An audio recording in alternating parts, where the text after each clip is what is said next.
We've got some fresh new I'm young Luis. talent. And doing some I'm things Luis. that I And you're know you listening to the haven't heard Content is before. Profit podcast. We spent the last 4 years learning the strategies and techniques from some of the top marketers in the world on how to create content that turns into profit. If you'd like to learn how to turn that content into profit, just go to contentisprofit.com. There's a little surprise in there for you. Oh yeah, you forget the money sound. Ka-ching! There we go. There we go. And today, last live guest of 2020 with Tell an me. epic topic. What are we talking about? On the road to impact 1 billion people. Yes, that is billion with a B. With a B. Talk about Yes. talk about goals, man. I love this. I love it. I love this. Fonzie, do we have a sponsor today? Wow, thank you for asking, good sir. You're welcome, good sir. Indeed we do. And today's sponsor is your own, The Biz Bros. Yeah, we need that sound that is like the little vlogger sound, like yay. Yes, and we do. are coming with content momentum. And you might be asking yourself, what is content momentum? Well,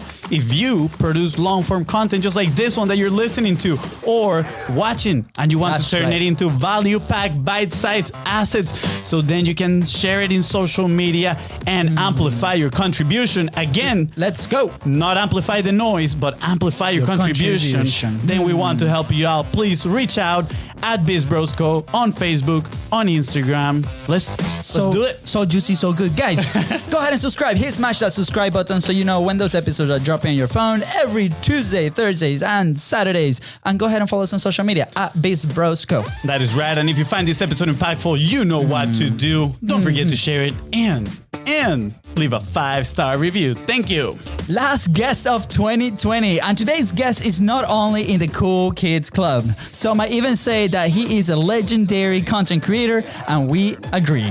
We came across today's guest while in the YouTube rabbit hole.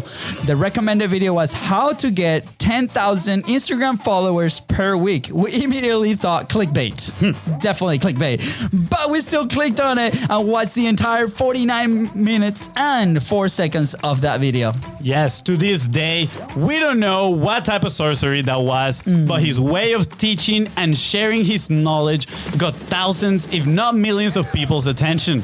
Today's legendary guest loves helping others make a living doing what they love, and he does it by teaching. He is the master of making complex ideas simple to understand.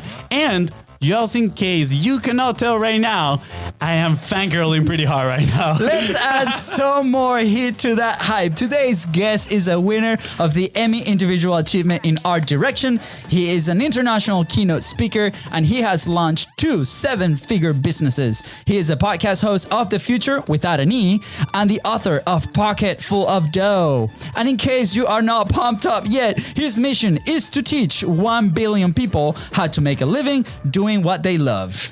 Wow. Wow. Oh, we could talk about him all day, but you know what would be better? If we bring him on here. Please welcome founder of The Future, legendary entrepreneur, and Content is Profit Future Hall of Famer, Mr. Chris Doe. You guys have so much energy. I'm like, oh, when does this begin? I don't know. It's about to explode. Love it. Welcome, Chris. We are extremely excited to have you here in Content Profit, man. Thank you for being that last guest of 2020. It's incredible. Happy to do it.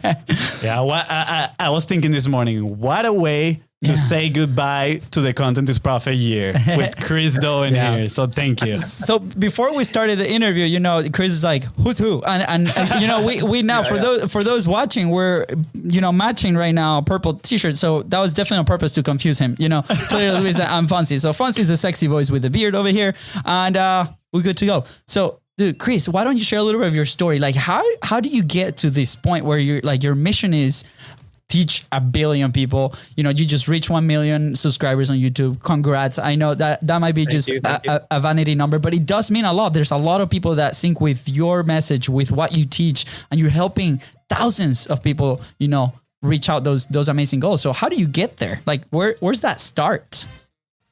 Yeah. Okay. So I think we are hardwired as human beings to want to help other people. And we do this in small ways, and some of us are able to do it in ways that scale. I've loved teaching, and I was teaching at Art Center for 15 years. But the problem was it was always with a small group of very specific people who for a circumstance are privileged because they can afford to go to a private art school that their parents and whoever support them allow them to pursue this creative endeavor. What about the rest of us? What about the people who aren't in the United States, who aren't in California, who can't afford this private school art education? What do we do about them? And we need to change that. And a friend of mine, Jose Caballero, in 2014 invited me to start teaching on YouTube, something I had not thought about. Yeah. And he pulled me in reluctantly. I started to do this, and I was like, this is really cool.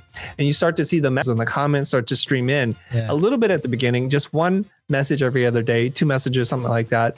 But now that we've been doing this for 6 years, we've reached, I think, almost a tipping point in which enough people who are interested in design start to know about the future and what it is we're trying to do. So that's the 1 billion mission that we're on. Yeah, that is amazing. Chris, you know something that resonated with me so much? And we met you at PodMax, right? Well, officially met you at PodMax. You were the keynote speaker there, and we know Josh is listening. So thank you, Josh, for bringing him on.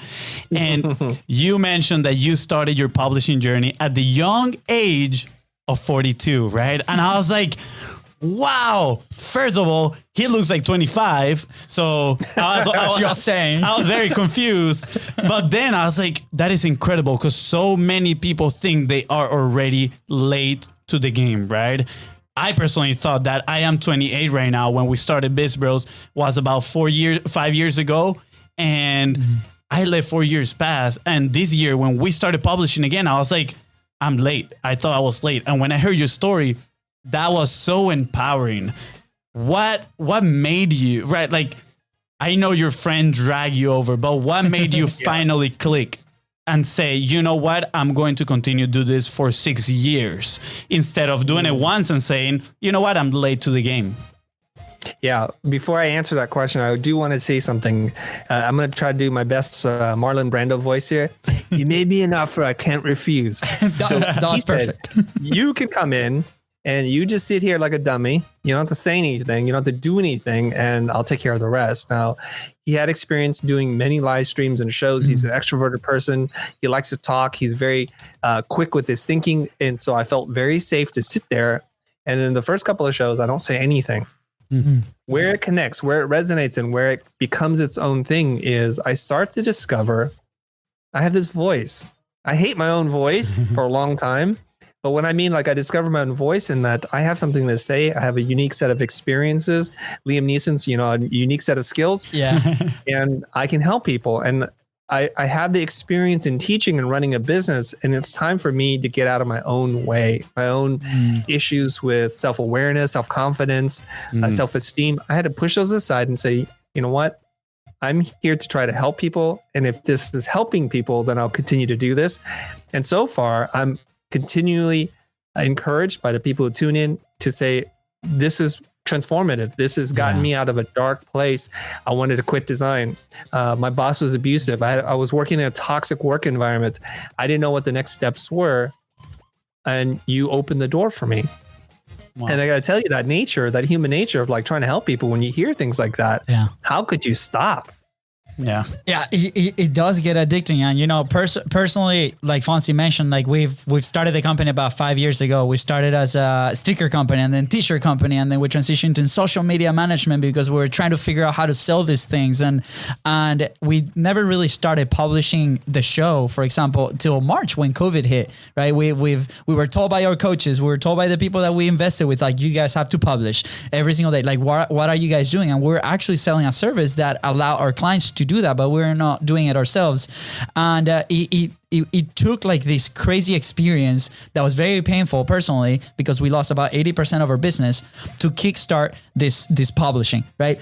And do you think is necessary to kind of like a pain like that? You just described that you were in a dark place. For us, that was very dark because we literally thought the business was going to be gone in 60 days. So we're like, this is the time to go dive in. And everything has been incredible ever since. Lots of learning, lots of connection, lots of people that we've been able to meet, just like you coming into the show. And now we have a team of 8 that is executing every single day for our clients. And it's incredible. We're getting to work with people that we love.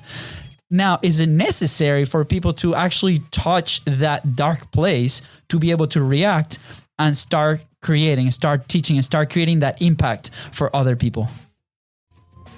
Yeah, I can't say in a broad blanket statement that everybody has to go to a dark place before they can see the light. But sometimes in that challenge, in the obstacle, in the darkness, you find out who you are, what your resolve is, and what you're willing to give up and what you're willing to do. Yeah. And I think that is a test of character. And so each and every single person who goes through this, and they say to themselves, despite the obstacles, despite the challenges and the disadvantages I have in my life, and people who are casting stones at me, despite all that stuff, I'm so determined, I'm going to go forward, I'm going to do this thing, that they wind up being successful just because of that sheer will and determination to succeed. Absolutely. It's like Terminator vision, right? Yeah. It's like, I want John Connor, Sarah Connor. That's it. I'm going to go in and I'm not going to stop until you melt me down. Sorry, spoiler alert.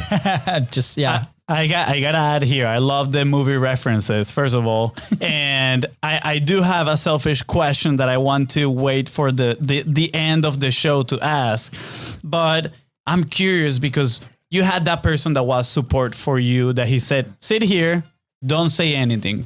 Right. And a lot of people, they might not have someone like that offer a seat right next to them and be of, hey, learn with me and just be on camera.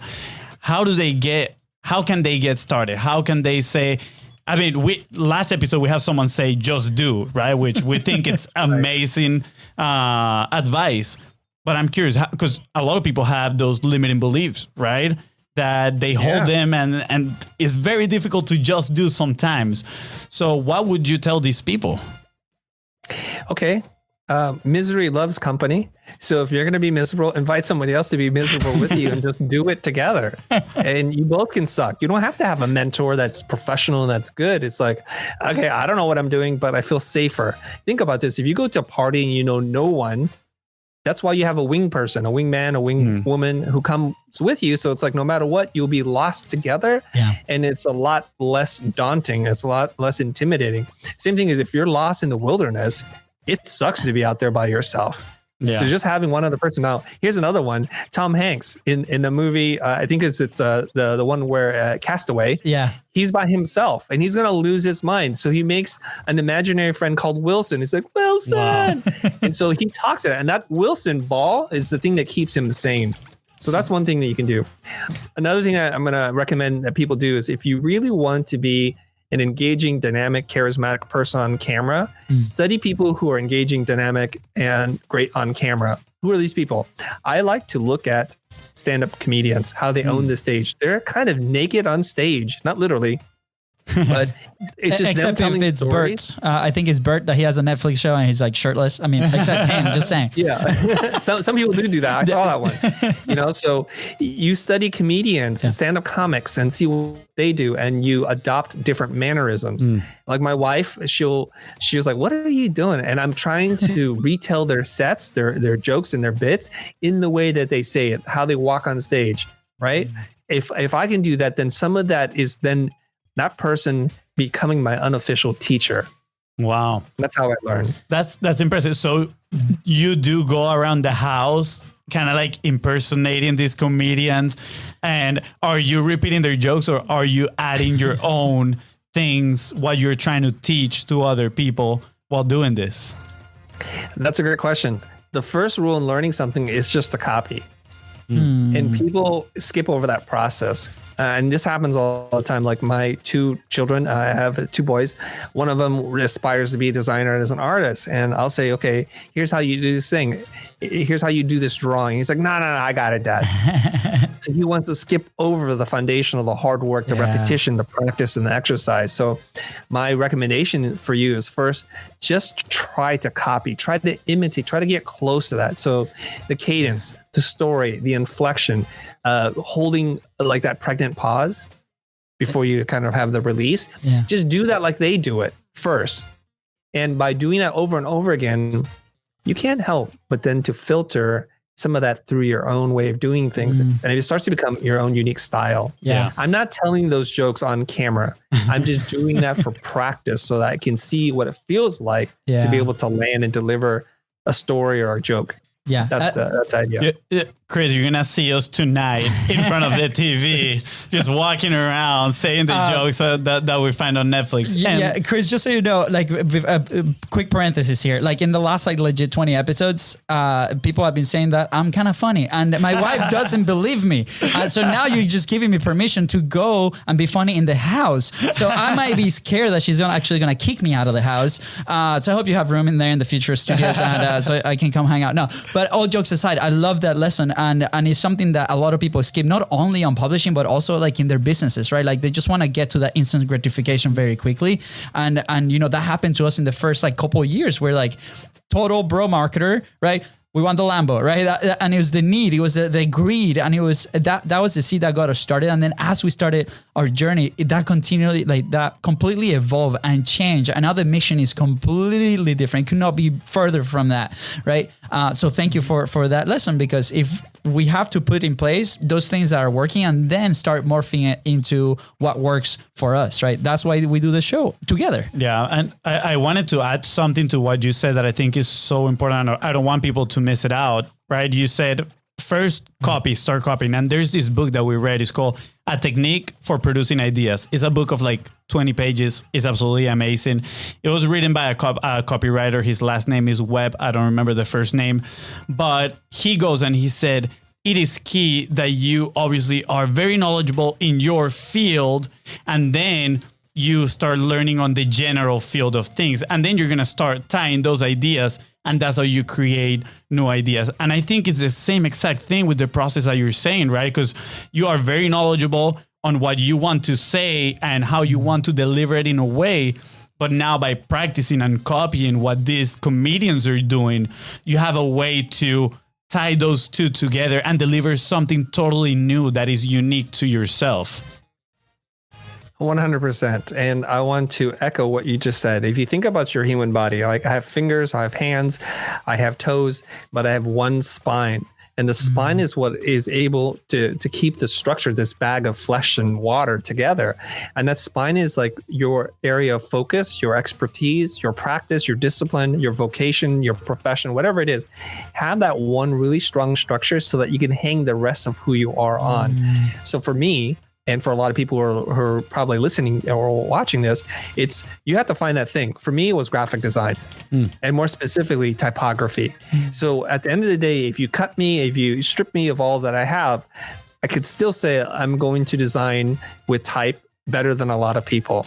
And from there, I'm able to build disparate interests and things that have no relationship to typography, but that's just part of my spine and my identity. And then I'm able to tie these other ideas together.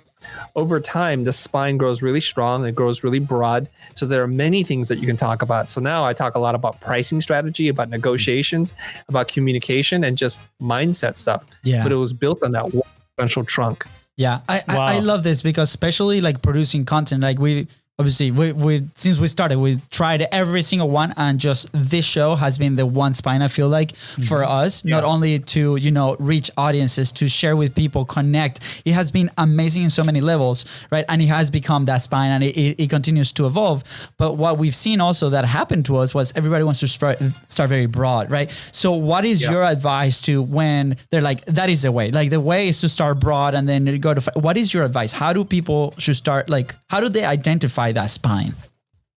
Okay, there's a couple things. So this is the argument that we always get. Should I specialize or should I be a generalist? And I think the creative person doesn't like repetition, doesn't want to do the same thing. And that sounds really boring and like a death sentence for a lot of people. And we also think mistakenly, if we appeal to a lot of people by offering lots of different things, the market share for us is ginormous. It's scary to say, like, I'm going to do identity design for mixed martial artists. It's scary in North America, right? Because now it's like all of a sudden I have to give up a lot of these things. But when you start to focus your attention on something, you can increase the intensity of that focus. We know this, and there's a lot of examples. So what I would ask each person is come to the conclusion yourself is in your life, when you look around and you study, you really study, not just on a superficial level, the people that you admire who are successful, were they specialists first or generalists first? And then come to your own conclusion, because to be honest, I'm tired of having this argument with people. So if you think more people are successful, the people you look up to and admire, and you study their history, starting out as a journalist, then go do that and be successful, and God bless you. But for me, and I've searched long and hard to find clear examples of people who are total generalists who have become super successful. There's only a handful of them. Yeah. So the majority of the evidence seems to indicate that if you specialize first, develop true skill and mastery over something, and then you can start to expand, those people tend to be more successful. Incredible. We're just going to send them this clip. That's all. I mean, if they ask, we're just going to send them this. That's all. Thank you. Yeah. And I want to take advantage of this moment to actually, tell people to go and check out your YouTube channel, because you have all these incredible resources. Yeah. Is the future without an E at the end, right? And I'm telling you, you can binge watch that channel for hours and you would learn so much. So thank you so much for putting all out there. And Chris, what I really enjoy about talking with you and listening to your videos and your podcast is that you don't really try to push a belief, if I'm going to put it that way, right? You try to empower people. Like you just said, you're like, you can believe what you want, but do your research. I love that you try to empower people to think by themselves, right? And a lot of people in the marketing space, right? You see it, they're just trying to push their own beliefs into other people sometimes. Is that, because I'm trying to phrase this question, I feel like that is needed sometimes, and I'm not 100% sure, to, try to get business, and that's how my people might see it sometimes. But I'm curious, because you have a very, very unique kind of like principle on teaching and empowering other people. And I want to know more about it. And how do you compare it to what other marketers are doing in the marketplace? Yeah, I think people have mixed agendas. So they'll create content because it builds awareness, because they want to be famous, or they want to sell product, or there's some other agenda that's in there. And we're pretty smart. We've become quite attuned to picking up the signals, because when you start to watch one of these videos, you're like, okay, lots of talking, no value, promises. I know a sales pitch coming in 3, 2, and then there's the sales pitch. And then it discredits the whole thing, because you feel like, God, you were just selling to me the whole time. Why don't you just come up straight up front and say, like, I'm going to sell you this idea, this product or this service, and here's how I'm going to do it. I'm going to do it now. So at least we can be honest with each other. My thinking and my philosophy on this is that if I just help enough people, I will live richly in many different ways. Not always in money, but I will have purpose. I'll have meaning to my life. I'll know that I can die tomorrow, and I've had made some small dent in the universe. And that matters to me. I want my life to count for something. Yeah. I want to put in record. I love that answer. And I'm going to play a little devil's advocate here, because we love it. And we love challenging ideas. And so for those that are operating from a place of need, the first 4 years, it was all need for us, right? So we went to places where it's like, we don't really know this task or this strategy, but we're going to sell it, right? Because we had a connection with that person, and then we would research, execute. There's some results, not 100%. We have been completely honest with them, to the point that one of them came to us like, guys, I feel like you guys are using me as your guinea pig, right? And we're like, gut punch, right? But it came from a place of need, because we needed to finance the operations of the freelancing operation that we had at the time.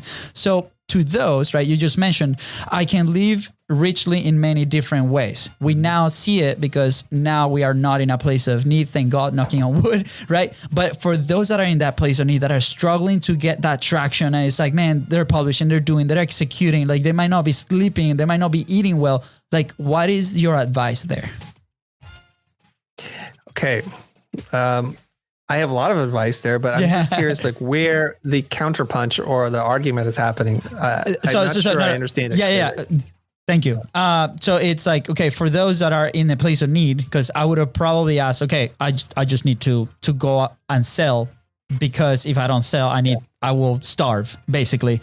So when we say richly in many ways, richly like, hey, I know my purpose. I'm helping millions of people. I'm happy with that, right? But I need money to eat, right? I need that money. Okay, so there's a couple of things here. You need to sell. You need to be able to pay for the place that you live and the roof over your head, for food that you put onto the table, and survival is your first instinct, and you must do that. I'm not talking about that just yet, but let me ask you a couple of questions. One is, if you look at every person as a prospect, somebody to sell services to because you're so needy of money, how do you think they feel? What do you think the impression is when you create?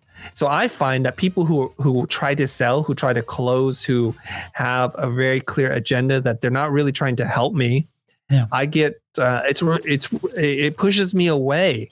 It makes me fearful. It makes me to lose trust in this person. Yeah. And if that's what happens, what you'll find out is the harder you try to sell, the fewer clients you get. Wow. So it's counterintuitive. Yeah. Okay. Now, I want everybody who's listening to this, who's in a position where your survival depends on your ability to sell, I want you to rethink the word sell. I just want you to change that word. It's 4 letters. Let's just erase that word in your mind and just help. So transform sell to help. Like, I want to help you. And I genuinely and with full enthusiasm believe that where you have a challenge, I can actually provide service. So, but I want to understand what your needs are. I want to understand how you make decisions. I want to understand what has prevented you from having success up until this point. And if I can truly help you, I will. And sometimes helping you is to say, I'm not qualified for this. Yes. Sometimes being helpful is to refer someone else, or to say, like, you know what, this is you're going to overpay for this. Yeah. I will charge you this amount, but you're going to overpay me to do this. If you want, you should call somebody else for a lot less money. Yeah. What happens then is what you do is you build trust. Yeah. And trust is really the currency that we're working with then, right? So you have to ask yourself this question. Everything you say, and more importantly, everything you do, either loses or gains trust in the other person's eyes. Yeah. Wow. So ask yourself, the next time you have a call with a client, how deep is the bucket of trust that you're building versus the bucket of losing trust? So when the client says something and you cut them off, when the client hasn't even fully, clearly articulated their problem, and you already say, I know the answer. Like, how is that possible? You could know the answer. I'm still working through it in my mind. Yeah. How do you know I even need this? So these are all assumptions that are really selfish and self-motivated versus trying to help the other person. The most wonderful thing happens if you help the other person, if you, in their eyes, are perceived as somebody who is worthy of being trusted, they will not only pay you more money, they'll stop talking to other people, and they'll give you more creative latitude than you've ever had in your life. So it's counterintuitive. And the reason why is I think it's because in popular culture and media, we have too many bad examples of what it means to sell somebody something. Yeah. We have the Wolf of Wall Street. We have con men, con women, con people who run around saying that's the alpha prototype is sell, high pressure, aggressive. And to me, it's an old way of selling. I think it works in some areas when the seller has a lot of leverage.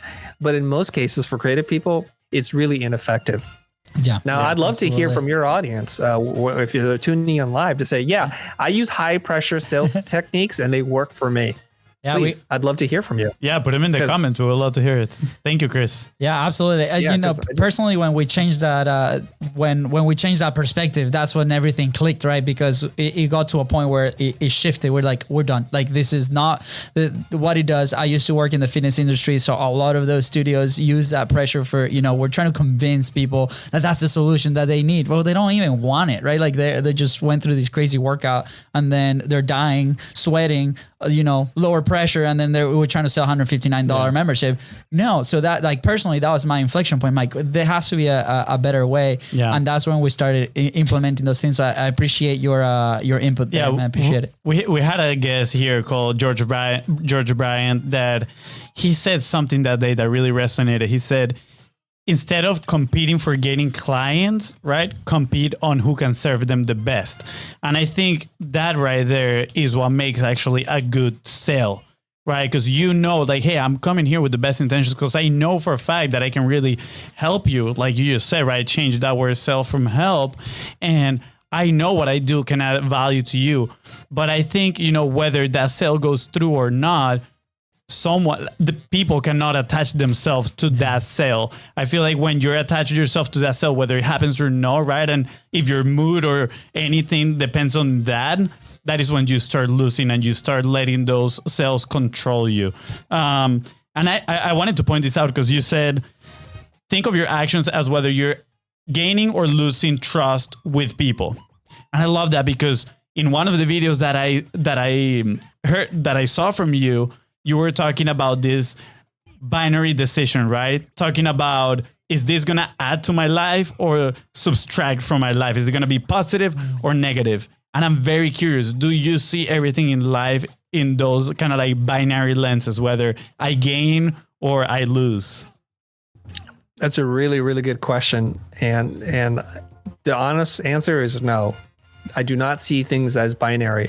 The reason why I say it in black and white terms is because people are confused and they're coming from the opposite point of view.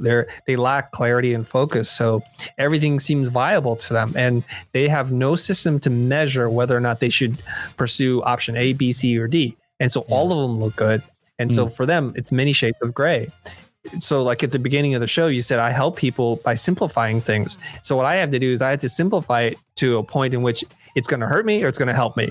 They love me or they hate me. And then that way you can say, okay, it's definitely not love me. It must be hate me then. Because we're always confused as the stuff in the middle, right? Yeah. And so if I help people to move things from category to category, and then now they can make a decision. But life isn't really that simple, obviously. Yes. Right? Yeah. And I don't govern my life that way, but I'm much more clear in my mind as to what I want and who I am. So it's a lot easier for me to make those decisions. Now, when I was teaching at Art Center, I would always ask the student who's sitting in front of me, it's like, whose voice are you hearing in your head right now? Because I'm literally talking to you specifically, calling you by name and talking to you for 5 minutes. And when I'm done talking, you have this glazed over look. Where was your mind? Yeah. And it's because a lot of people have noisy voices in their head. It's a parent, it's a teacher, it's a friend. It's all the critical inner voices that they're hearing that they can only filter in about 30% of what is being said. Wow. And that's why it's like we have to learn how to quiet those voices so we can be present in the moment and grounded in what we're doing. Yeah, absolutely. I think like the audience is agreeing with you. We have some comments coming in. Long-term relationship should be the goal. We have Tris saying, hey, totally agree. When you're pushing too much, it just pushes clients away. That's not how the law of attraction works. The more you let go and be authentic and consistent, then you will attract the right people. So I think we're right here on your court, including us, just saying. I just want to put it for the record there. Chris, you just mentioned about talking to someone and, gazing away, just reminded me of when I was younger and my dad, he would literally sit us down after a bad game of soccer and he would give us this like 1 hour spiel. And then all of a sudden he would look at me and he says, repeat exactly what I just said. And I was like, lost. Done. Yeah, it was terrible. I was literally lost in my mind. Chris, let me tell you, it still happens here at the office. We're having these awesome conversations. Then they're like, hey, Fonzie, what did you just say? And it's just PTSD. Okay. I'm just dreaming, dreaming of the possibilities, everything, all the people that we can help with this content. Yeah. That's why. And Chris, I wanted to ask you as well. I love this. I love the internal side of things, but I'm very curious in your company, right? Because it seems like literally your marketing plan seems to be, how can I help people? What is the content, the piece of content I can create right now that is going to help the most amount of people? And a lot of marketing departments will be, that is crazy, right? Like, what is the big promise that we're delivering? What is the hook that we're going to use? What are our conversion rates and all this stuff? I'm curious, how does the marketing works on the future and what you're doing? I think you might have a camera in our company or something, because that's pretty much is what we do. So we have a couple different managers, right? And my main goal is to obsess over how we can help the communities that we serve. And I don't guess at it. I literally ask them on Twitter and on social media. It's like, what kind of content do you enjoy the most from us? What kind of content are you seeing that you think we need to do more of? Or how can I help you? What are your challenges and roadblocks? I want to know. And then I have them vote on it. And then I go back to my team. Well, they said they want this. Let's start working on how we can deliver this piece of content. Wow. And then I'll go into my research cave. I'll read a book. I'll read an article. I'll watch videos just to make sure I'm not talking on my butt. It's like, I have an idea, but I want it to have an informed opinion. Yeah. And then we share that. Now, it's been to our detriment. I have to be honest with you, because Ben, who runs the revenue for our company, is like, Chris, we're not making any money on this. I think you're aware of that, right? And I tell him, Ben, your job is to find a way to make money on it, not mine. My job is to teach people to help them. Yeah. And so we have to do some recalibration there for sure. Yeah. Thank you. And an incredible lesson there too, right? Like we often say, hey, find the who, right? Like for you, this seems like this is your passion. Like, you know, it's all over the place.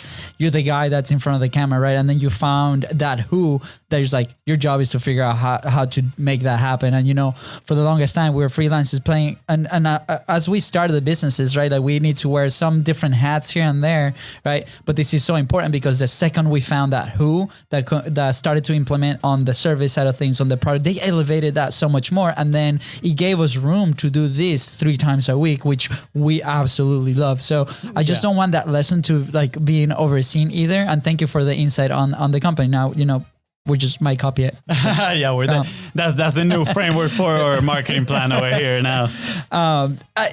Earlier today, we tuned into a couple videos. One, and I have them right there on my notes, the Believe video, or Believe video, however we want to pronounce it, which was incredible. There's a framework there. I don't know if we could dive in a little bit into it, because the belief that people have on their personal life, on their business. And last night specifically, I went to a place where I haven't been in there. You know, the holidays, there's family in town. I don't feel the momentum at work. Like it was just like when I came to the office Monday, I was like, silence. I can get stuff done now, right? And the stress was built up, and I didn't let it out. And I think that was the perfect video for me this morning to actually watch and consume, because there's certain things that we can do every single day to make sure that, you know, we're continuing in the right direction. Is there a specific point where, like, how do we train our brain on the words that we say that are so powerful, so we can start creating that momentum and that future that we want to create? Okay, this is a loaded question here. Okay, so you're pointing to a video that I think I spoke for about 35 minutes. I'm trying to condense down some ideas, and then maybe we go a little deeper with you. Okay. Yeah. So here's the thing. I forget who said this, but they said, this is one of like the great philosophers, is to observe without judgment is one of the highest forms of intelligence. And there's a difference between observation and perception. Okay, so when I observe something, I'm seeing it for what it is. I'm not telling myself some kind of story, but once it gets filtered through my lens, through my eyes and experience, I all of a sudden attach meaning to it. So for example, if somebody were to cut you off on the freeway, you might tell yourself a story, because we want to have meaning, because it feels very unstable and chaotic in our world. If something happens, we don't understand why. So we make up all kinds of stories, and most of those stories don't actually help us. So the story that we tell ourselves is, you know what? That person's a jerk. They're so inconsiderate. They didn't see me. Actually, they're doing this to spite me because they think I'm not a person worth paying attention to. Yeah. And that's one story. A different story could be, this person is stressed out. They're about to lose their job, and their kid got sick this morning, and they're a single parent, and they had to take care of them before they went to work. And so they're late. That's a different story. Yeah. But the observation is a car just moved in front of me. Absolutely. So all these stories that we tell ourselves, unfortunately, because of our conditioning, our upbringing, who our parents are, the kinds of stories they told us to try to protect us from the world, started to make us fearful of other people. Think about that expression, don't talk to strangers. Why is that? Well, because strangers are going to take something from you. So now we already have a built-in a prejudice against people to say that they're going to take from us, that they're up to no good. And that didn't come from anything. So that's why we have fear of people who don't look like us, who don't sound like us, because we were told not to trust those kinds of people. Yeah. And so this is creating division and animosity between people that shouldn't even have that. So the belief, the word lies in the word belief. It's just like, I think we just need to learn to be better neutral and objective observers of what happens, to work on that first. Yeah. And from that, then you can tell yourself whatever kind of story that you want, but to be able to see things clearly for what they are versus what you want them to be. Yeah, absolutely. And I want to kind of like backtrack a little bit to something you said at the beginning. That is, when you started doing content, you had to push a lot of your fears away. We found this year, which probably has been the year that I've defeated, if you want to put it in that way, the most limiting, the most amount of limiting beliefs that I've had is because of something happens when you put your thoughts into words. And I think that can work to reshape the stories that now you're telling yourself. Because it happened many times where I say something and then I'm like, whoa, did I really believe that? Right. And then it kind of like takes me into this process of self-analysis. And I'm like, oh no, wow. And then it starts leading to, okay, how do I change this belief? Did that happen to you? Does that still happen to you in a way? It happens to me all the time. And there's a reason why it happens to us, because in the back of our brain somewhere in that gray and that white matter are all our ideas. And it's very malleable. It takes many different forms. It's kind of like dreaming. Yeah. You know how sometimes you're dreaming, you're in a car, and the next thing you're on the beach, and then you're eating a hot dog? None of it makes any sense. And that's kind of how your brain works. It's going from idea to idea to idea until you articulate that idea, whether you say it out loud, whether you write it or record it on a video or record a podcast.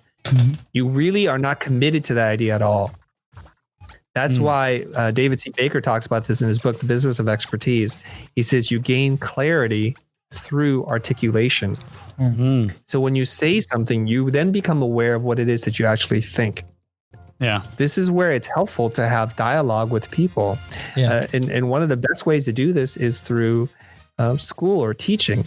So when you try to teach something, inevitably somebody's going to raise their hands like, so why did you make the decision to use red? Or why did you guys decide to wear matching purple shirts today? And then you have to explain to yourself, like, what? It was purely coincidental, or we only have purple shirts, so no matter what shirt you pick, it's always going to be the same. That's Fonzie's case. Or we like this duality. You know, we like that we're both named Luis, and we're both going to do this, and we're both wearing our hats backwards, and that's our thing, right? Like we're twins, but not. Right? Confusing. And so there's a decision there. Yeah. So what we want to do is we want to get into this habit of putting ourselves in a position where we are forced to articulate our ideas. Yeah. Because the first time you ask that question is really the first time I make a commitment to it. And then I have to ask myself, why do I believe that? And is this true? And what evidence do I have that this is true? Yeah. Now, one thing that I do quite often is I try to debate myself.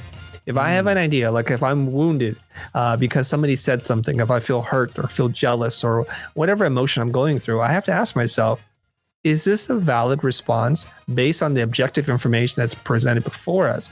Is this going to help me, us, you? And then I start to debate and I said, you know what? That's silly. That's a silly idea. Yeah. And this is not definitely going to help me. So I'm going to make a decision now. And the next time I'm in a situation like this, and I have this feeling, I'm going to say to myself, let it go. Just let it go. Yeah. Absolutely. I was about to ask you about if you have a framework, you know, when those ideas come in and how to get out of that rut. Because when we first started, and I think like the first time that we heard this was initially from our mother, right? She's very wise, and she's like, guys, like identify the situation, right? If you don't like it, identify that feeling and then let it go. That helped us big time. You know, that she told me that when I was 16 years ago, right? Like, and it has helped us. But I've noticed that with the people and the environments that we're in, sometimes that's not the right thing that we see all of the regular thing, right? The normal thing to do. You know, we're kind of like the oddball that practice that. So I'm assuming that might be the majority of the environments. So how do you develop that habit? How you are constantly identifying those ideas? Is it natural to you now? And for those starting, right? Like you mentioned, you know, put yourself in a position to articulate these ideas, right? For us, publishing has done that. Is there something different that you've done other than publishing that kind of helps you in your day-to-day with those kind of decisions? Yeah, I do have a lot of practice, and this does come naturally to me. And I do want to say that for people who don't think like this, don't think you're weird or anything, maybe I'm the weirdo. But I do remember, I think I was like 8 or 9 years old. And part of being in Asian culture is you receive these little red envelope of money during Lunar New Year. Okay. And Asians know this. Okay. Most Asians. And I remember back then I have no money. We're relatively living modest lives. And I was like, oh, this is great. I have a an envelope with the $20 bill. This is super awesome. Yeah. Something happened during that day and I lost the money. And I remember kind of beating myself up over it, like, you're so stupid. Like, how could you be so careless? I thought about all the things I could have bought, like comic books and toys and action figures, whatever. But then I asked myself, is this feeling something ever going to bring the money back? And I'm having this internal dialogue as a 9-year-old. And I was thinking, of course, it's not going to bring the money back. So what do we want to do about this? What we need to do is develop habit to make sure the things that we care about are placed in a consistent place and not just left around. Yeah. So to this day, I'm very habitual with where I put my keys, where I put my phone. So I almost always know where things are. Exactly. Wow. So that's a habit. So do I want to live in regret? It's not going to bring the money back. Do I want to keep beating myself up over this? That's only going to make the pain feel worse. What I need to do is to learn. Absolutely. That expression in life, you either win or you learn, right? It's binary. Sorry. No, right? I love So it. I didn't win, obviously. My only other option is figure out how can I learn from this situation? Yeah. So that's part of the framework, right? We need to start to examine our thinking a little bit more, to divorce ourselves. Like, we are not our thoughts and we can control what we think. We have control over this, right? And then we have to examine, like, where's this idea coming from? Yeah. Who put this idea in my head, and trace it back to its origin and say, well, that was an irrational fear I had when I was 6 years old, when a dog barked at me and I was scared to death that the dog was going to bite me. And now I'm afraid of dogs. Yeah. Well, what happens now? Am I still afraid of dogs? And so we can examine that. So we can just have this examination, this internal reflection or meditation, as some people might put it. Yeah. And then we can understand, is this good for me? How can I learn from this? And if you use that, you'll start to clear up your mind.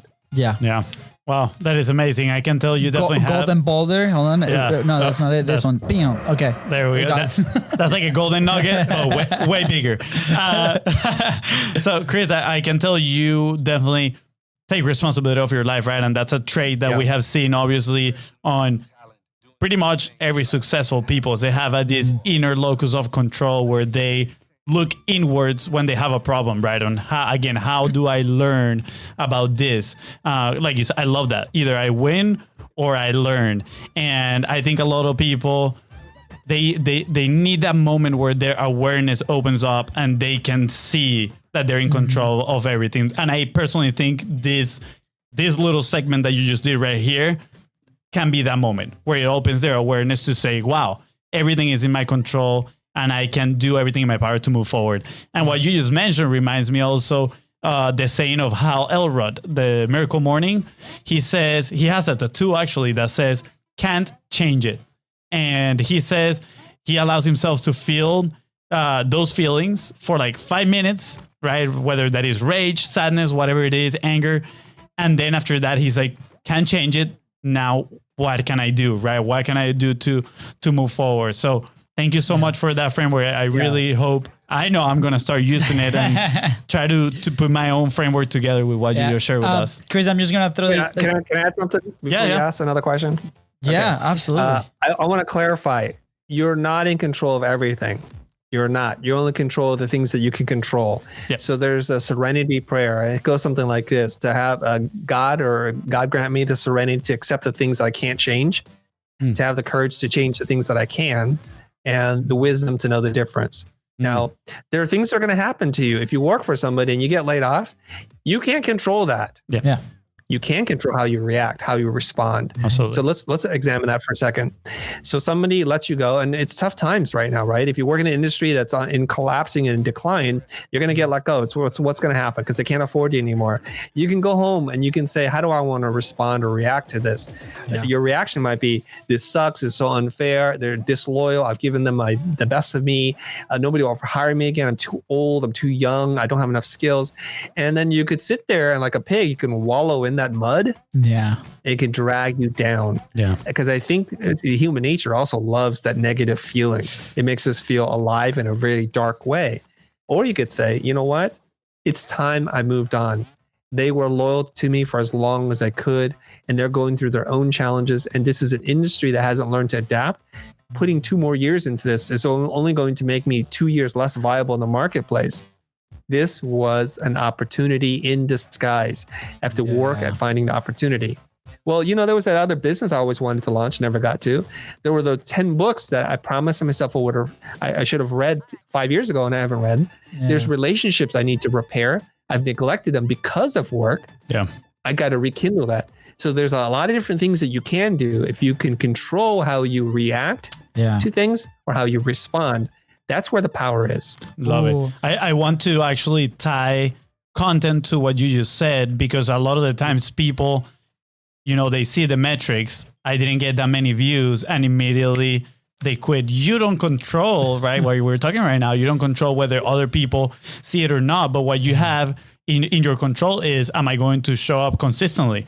Am I going to publish it in these platforms where people usually come and they might see it, right? Yeah. So thank you for that, because I think that plays a huge role in content creation, specifically at the very beginning when you might not see that much traction in your stats, if you want to put it that way. Yeah, there's a story. We were in this mastermind group together a few months ago when COVID happened, and this lady, she used to work in the cruise industry, right? And she was there.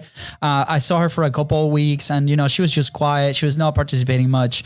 And one day, you know, they asked her, like, "Hey, why are you here? Like, what happened that you're here? Like, we never seen you.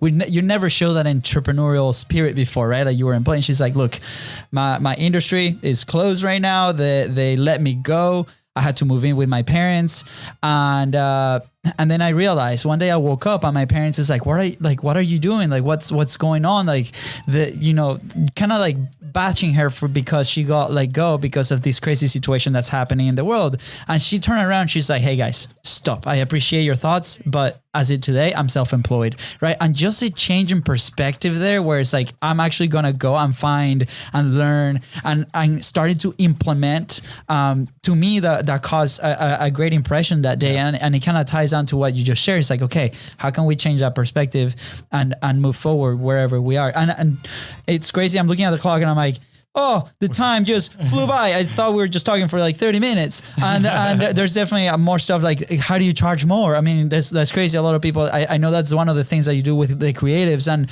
there's a video with the snake oil video was incredible. By the way, people have to go see that, because talking about haters and publishing and you putting yourself out there, being yourself, there might be some people that would think that would love you or hate you. So I'm just going to throw this out there. We might have to have you back for a second show.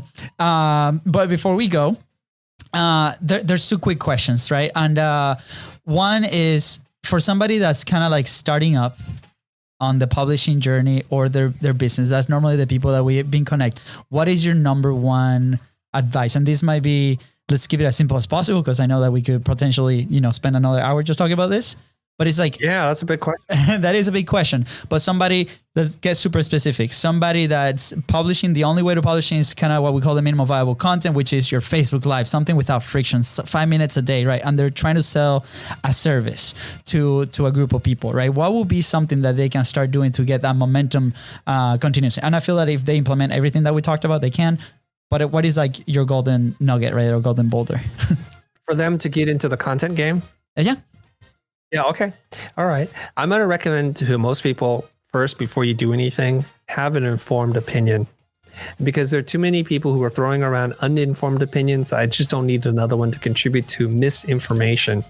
It's one thing to say, like, I know what the options are and I choose to speak about this, but it's another thing to be ignorant of what the other options are and say, this is the truth. Well, that's a truth. That's your truth, but it's not necessarily the truth. Yeah. And we need to read. We need to organize our thinking. So I would say a couple of things. There's an exercise in the book, The Business of Expertise, where David Baker talks about drop and give me 20. Okay, so that's the military exercise to say, like, if you're in good physical condition, you should be able to drop and give me 20 push-ups right now. Drop and give me or 20 pull-ups, whatever it is. Yeah. So you have to be ready. So for people, sit down and think, what are the 20 things in my life that I know that could be valuable to somebody to the point in which they would pay me to know those things? And really sit down and work on this and write. And your first time articulating it, articulating an idea should not be on camera. Really just sit down and build structure, build an outline to what it is that you want to say, find supporting information, go some research, or find some quotes. And then now you've got some meat on the bones. Absolutely. Yeah. Then put that content out there so that you can sound like a more informed person. And you could do this on any platform. So I recommend finding the space and the place that is the least friction for you to create content on a regular basis. If we remove the excuses, if we remove the pain of creating content, then we're more likely to do it. So for me, it could be on Twitter, it could be on Reddit, it could be on LinkedIn or on Facebook. Just write something and throw an image in there. Yeah. And then over time, you're going to see a pattern of what people really respond to. So there's a basic formula. I'm going to tell it to you right now. Okay. Tell a personal story that elicits an emotional reaction with one clear takeaway. If you can hit these three things, this is the golden formula.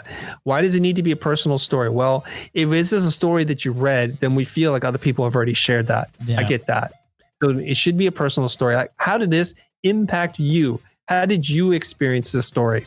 Next, stories that get people to feel something are more likely to be shared and talked about. So it could be something of despair, of courage, of fear, of love, of honor, duty. Get me to feel something. I'm going to share it. I'm going to connect with you. And last is, you could tell 1,000 stories, but if there's not this, you're missing a point. Make sure you know what the point is. Yeah. So this is where it gets complicated. People tell stories and then they have no point. So how do you solve that? Start with a point. Write one sentence. What the one thing I want you to know from this is this. Yeah. And then when you tell the story, edit the story so all the extra details that don't add up to the point are taken away. Then you're going to have a really tightly knit story that's going to deliver a lot of value to people, that's going to connect with them on an emotional level. And that's how you start to do this. And you're going to start to see results almost immediately. Incredible. Amazing. Thank you, Chris. Thank you so much. Masterclass in just like this last 2 minutes. Sorry, this is going to take 10 seconds, but my selfish question that I wanted to ask, I'm not going to ask it because it's going to take some time, but it was along those lines. I wanted to know, because your presentations are amazing and they're backed up with so many incredible quotes, and I can tell you read a lot and you put all your knowledge in there. So my question was going to be, if you have, the full question is not this, but do you have any resource where you walk people through your research process, how you put all these things together? Because I would love to be one of those students right there. I do not. Maybe that's a class for 2021. But I will say this is a Jim Rohn quote: "Success leaves clues." And if you just start to look at the things I've made on the different platforms, from Instagram to YouTube to LinkedIn to Twitter, you're going to get a pretty good blueprint as to how I do what I do. Yeah, and literally just look at it chronologically and jump from platform to platform. Align the dates within a week and you'll see like how my content strategy works. And I'm not hiding anything. It's all in public display. Yeah. And so you'll start to be able to reverse engineer what it is that I'm doing. Absolutely. Thank you. I will definitely be doing that. I'm going to put my Sherlock Holmes glasses. Fancy. Yeah. Homework for that. Chris, last question. Where will you be if you did not publish? Where would I be if I did not publish? Yeah. I would probably be miserable working for the man, making commercials for a living, and in a market that's in decline, competing on lower budget jobs that are not creative, and fighting tooth and nail just to get that work. Yeah. Wow. So thank you. People, go publish, please. Go publish. Start. Chris, it has been an incredible honor having you on the show. Where can people find you? Where can people connect with you? We've said it once or twice. We're going to leave all the links right in the description. All you got to do is scroll down and click there. Where's the best way to connect with you? You can find me on most social platforms at the Chris Do. Do is spelled D-O. But the channel where we create all our content is called The Future. And there's no E in The Future. Just remember, The Future doesn't have an ego. Just drop the E. The ego is gone. All right. So Future, and you'll find everything that we do. Love Incredible. It. Thank you so much. Thank you for being the last live guest of 2020, Chris. I appreciate you. Any last thoughts that you want to share that we might have missed? No, nothing but to wish you all a happy holidays and to have a fruitful, productive, and a goal-busting 2021. Let's go. And with that being said, guys, thank you so much for tuning into the Content is Profit podcast. Go ahead and subscribe. Smash that subscribe button and follow us on social media at BizRosCo. That is right. And if you find this episode impactful, which I am sure you did because Chris was legendary, don't forget to share it and leave a 5-star review. Thank you. Thank you, guys.